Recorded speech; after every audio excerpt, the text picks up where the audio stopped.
Ignition sequence starts. 6, 5, 4, 3, 2, 1, 0. Liftoff. We have a liftoff.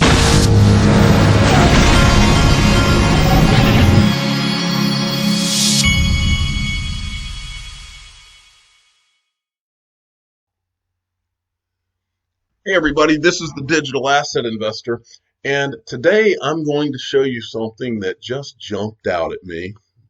I'm going to, I've told you a lot of times on this channel that words mean things. At age 46, I have learned that words mean things. And so when you hear a word and then you hear it again and you hear it again, a lot of times patterns develop.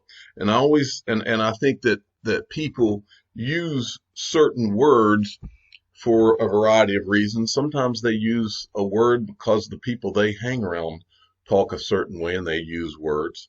I've talked about that in the context of Brad Garlinghouse talking about New World Order.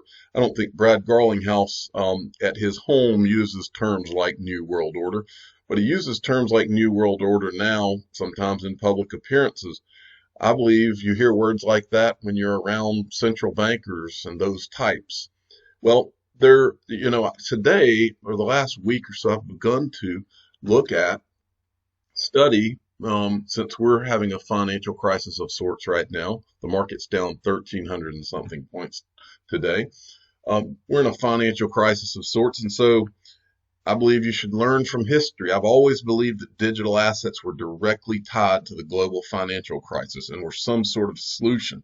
So what did I do? I started watching videos of Ben Bernanke and some of the guys from the financial crisis to kind of see what maybe some of their lessons were. And there was a phrase that kept coming up. And after I heard it once, I heard it twice, and I kept hearing it from all these central bankers, but I wasn't hearing it from anywhere else. But there is one place I've heard that phrase from before, and I'm going to show you. I'm going to lay it out for you and show you a string of videos where people use that term. The term is lender of last resort. And then I'm going to show you where I heard that, but it didn't click with me until now. All right. This is from, and I always butcher his name, Heo Seiko Carmona. Sent me this from Peter Schiff. Boeing is crashing. Its share price is down 10% today and 54% from its 2019 high. It has over $28 billion in debt, faces unknown liabilities, and its customers are having financial problems too. Will there be a Boeing bailout? Of course there will. What many other companies will be bailed out? Okay, and then there was this.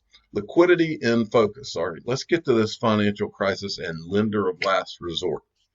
Okay, so now that we're obviously facing a financial crisis, the terms that you've heard are liquidity, and then with regard to the central bank, we hear that they are a lender of last resort. So liquidity is a major problem. It was the core of the problem in the financial crisis. I've shown you where people from Ripple say that XRP could help in a liquidity crisis, okay, in another global financial crisis.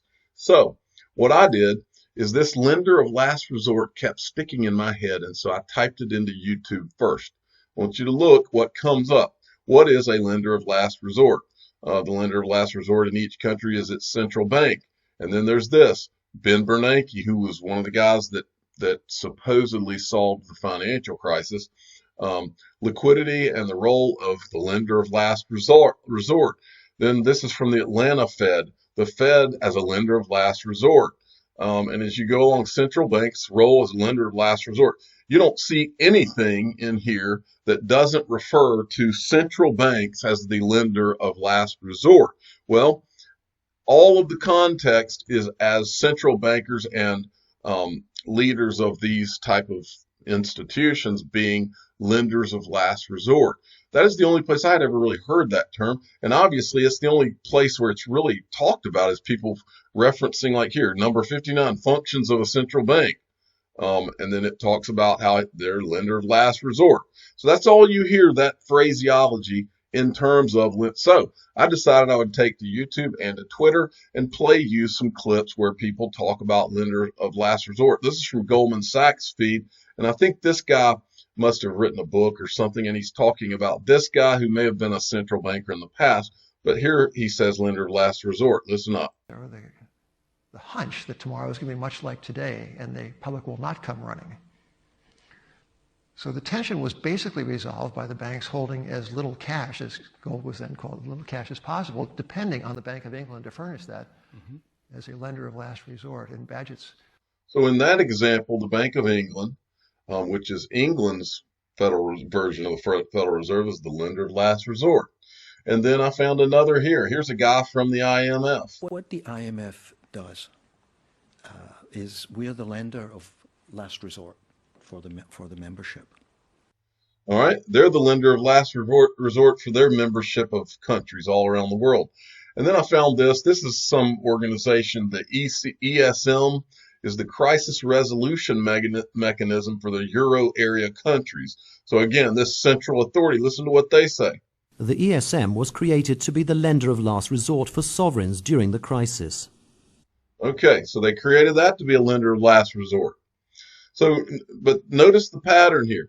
All we're hearing is lender of last resort in the context of central banks or these major authorities that are lender of last resort to countries. All right. So then we have, I think I didn't even mean for this to be here. Then this is one of the results in my YouTube search. The Fed as a lender of this is the Atlanta Federal Reserve. Rutgers University professor of economics, Michael Bordeaux. This evening you are going to speak at our Public Affairs Forum, and you're going to be speaking about kind of the historic perspective of the Fed's role as lender of last resort. Right. So there's your lender of last resort, the Fed. And then this is Ben Bernanke. He's speaking at this Central Banking After the Great Recession, a conversation with Ben Bernanke. And here is Ben Bernanke. You relied on was essentially given by a British economist in the 1860s, Walter Bagehot. And his dictum was that in a financial crisis, the central bank should lend unlimited amounts to solvent institutions against good collateral at a penalty rate. How useful in practice was that rule in guiding you? It was excellent advice. This was the advice that's been used by central banks going back to at least into the 1700s. When you have a market or a financial system that is short of liquidity and there's a lack of confidence, a panic, then the central bank is the lender of last resort. It's the institution that can provide the cash, liquidity to calm the panic and to make sure that depositors and other short-term lenders are able to get their money. Okay, so those are all lender of last resort. It's always used in the context of central banks. And then as I was searching, this one popped up. When I was at Swell, Ripple had on stage a guy who was the prior IMF director, and listen to what he says on stage. Private sector players made a decision not to continue doing that business. And the IMF was really uniquely situated to address this issue because of a number of things. So everybody has heard of the IMF, but actually not a lot of people understand what it does really. Everybody knows we bail out countries when they go into trouble. Everybody's been seeing the news about Argentina. It's the lender of last resort. The IMF is the lender of last resort, and they're on stage at Swell, okay, or a prior director. It says former IMF director at Swell, IMF is lender of last resort, cross-border payments, IMF's de-risking by cutting off certain countries, banks, access to international clearing banks, and blockchain, digital assets as a solution. But this is not what I remembered. What I remembered is Ripple's head of XRP markets, Miguel Valles, in 2 different video clips. It's the only other place that I've really heard that phraseology, and I always thought it was weird. But now that I've put this together, it really sounds weird. So listen up. I'm going to give you this one first, I think. Listen to this. The first step to custody, because there is no recourse if your assets disappear from your wallets, is insurance, right? If somebody's willing to insure those losses, then that can get larger financial institutions, I think, more comfortable with the idea of custodying the assets. I think also it's interesting, there are folks looking at this, right? I mean, there's Gemini custodies and ItBit custodies and Kingdom Trust custodies. So it's not like no one is doing it, right? But we've yet to have kind of, Goldman Sachs or Morgan Stanley or State Street, Boney. These guys have not jumped in yet, even though that you hear whispers and rumors that people are looking. But one of my jobs is to, again, create this liquidity pool for XRP and build a big capital market around it, because without liquidity, we can't fund, we can't create the liquidity that you need for funding payments through some of the products that we're building. But even if you had, and I know it's all kind of chicken and egg, but even if you had the prime brokerage model and you wanted to offer leverage to your clients, that means that you now have to go out there and source a bunch of Bitcoin or Ether or XRP, and that's not easy to do, right? I think one of the advantages that we have as a company is the fact that we sit on 60 billion XRP. So the day that Goldman wants to open up their trading desk, they don't have to go find, XRP. They just give me a call, which is nice. I think it's, and interest rates in this market are pretty expensive, so it's a nice recurring revenue stream one day. So but that is a problem. That needs to be solved somehow, right? Because you can't just have one person doing it. Because truthfully, what happens is that Goldman borrows from Morgan, that borrows from Deutsche, that borrows from Credit Suisse, and it's a little bit of ring around the rosy, and they all end up borrowing from a central bank. We are using it for investments, right? So we are funding other companies with our XRP. You'll hear some stuff about that as well. But really, we don't want to get rid of all of it, because we do feel like being maybe a primary lender in the market will be helpful as we try to build liquidity in the space. So, the idea that we'll be better off with no XRP, I think, is not one that we're going to win. So he's hinting at it there, but then listen to this. We kind of owe it our best effort to get it to where it belongs and where it deserves to be. So, being part of a team that's focused on doing that and, literally doing something that's never been done before, it's pretty cool. My wife thinks I'm nuts because every other word out of my mouth these days is XRP, and I seem to be working, 27 hours a day, and I'm having dreams about payment rails. But I firmly believe that's how you get to do something really special.